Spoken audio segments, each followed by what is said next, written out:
Hey guys, Gemma from ASD Rocks. I wanted to talk to you about the concept of English as a second language. I think I sort of came across this idea that if we look at our kids as if, or if we can explain it to their teachers as if English was a second language, then maybe they would understand a little bit better why our kids can't express themselves or their own thoughts, or even give the answers in a conventional way to the questions that are posed to them in class. Now, there are two things that Beau has done this week that has really triggered me in regards to his language, because when you go back to the beginning and remembering those years of being non-verbal and just wanting to hear mama, just wanting to hear daddy or anything, and then you get that and you progress to wanting to put two words together, and while all the other kids are making small sentences or answering questions, our kids are staring at us blankly as they sort of look at us like we're literally speaking another language.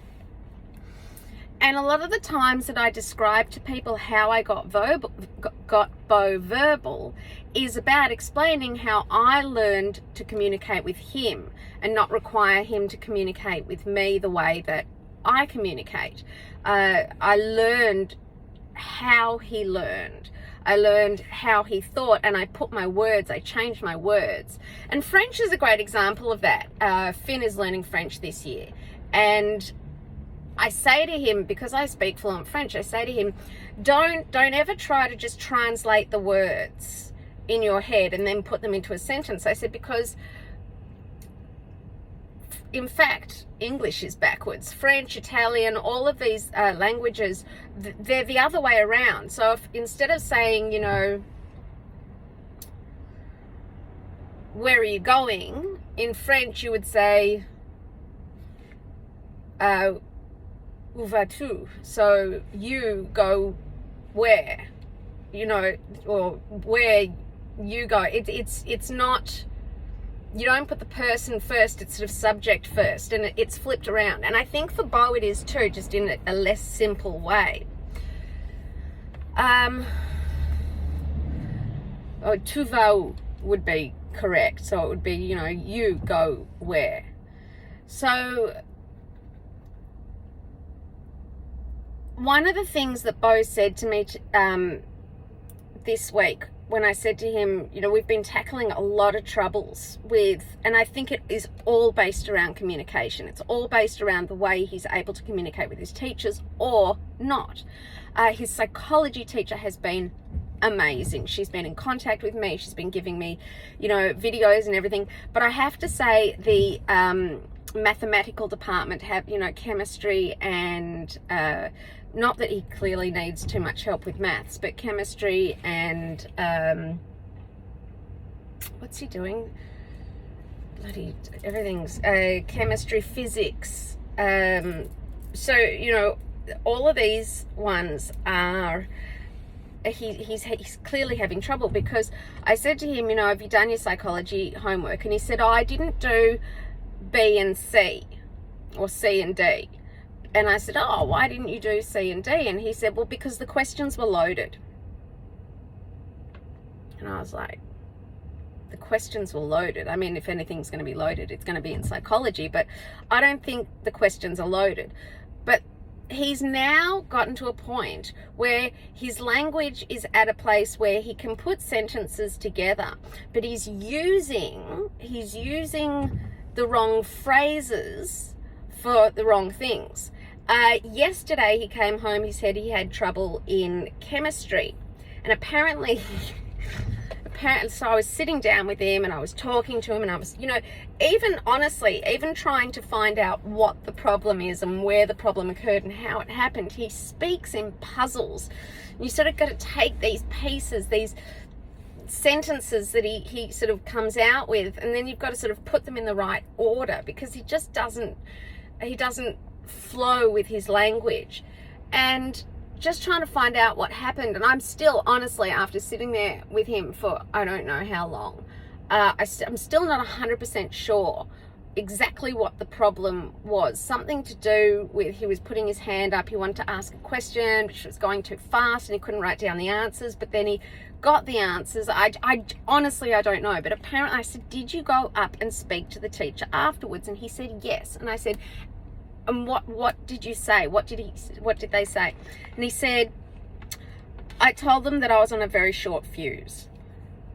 And I went, did you actually say those words? You went up to your teacher and said, like, that can be perceived, like, to turn around to someone and go, listen, I'm on a short fuse with you, that's like an aggressive statement.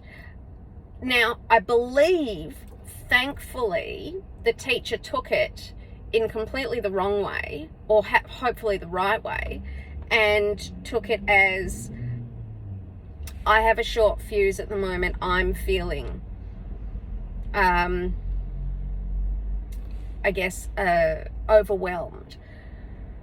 But what's happening, obviously, is that Beau, with his, he's not YouTubing very much, he's not watching movies, I don't know where he's getting expressions from, or how he's progressing, or what's happening with his progression with language, but he's taking these phrases and he's using them incorrectly, and it could get him into a lot of trouble. I was going to write to his teacher and apologize and say, look, please, you need to understand that English is a second language for him.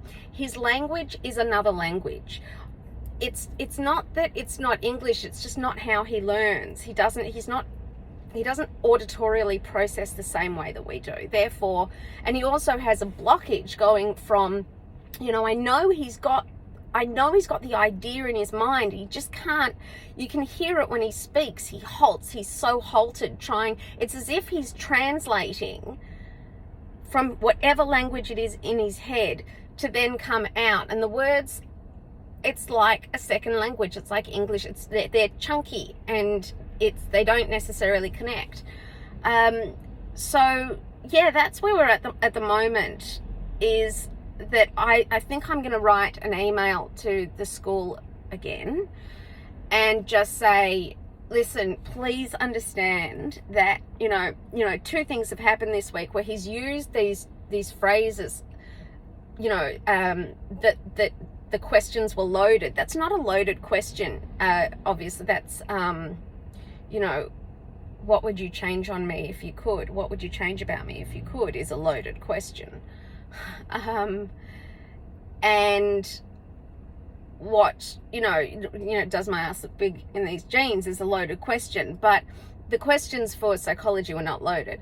And I need to now change, so we progress with how they speak, and I really need to change I don't know how I'm going to do it, because I don't know what phrases he's gotten a hold of and what he's going to use in the correct or incorrect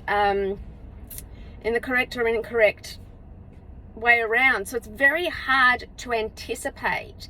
It's very hard to be proactive with this. But if I can let them know that he's currently at a stage where he's, like kids, they hear a word and they use it in the wrong sentence until they learn, that, like, for ages I remember thinking that magnanimous meant big.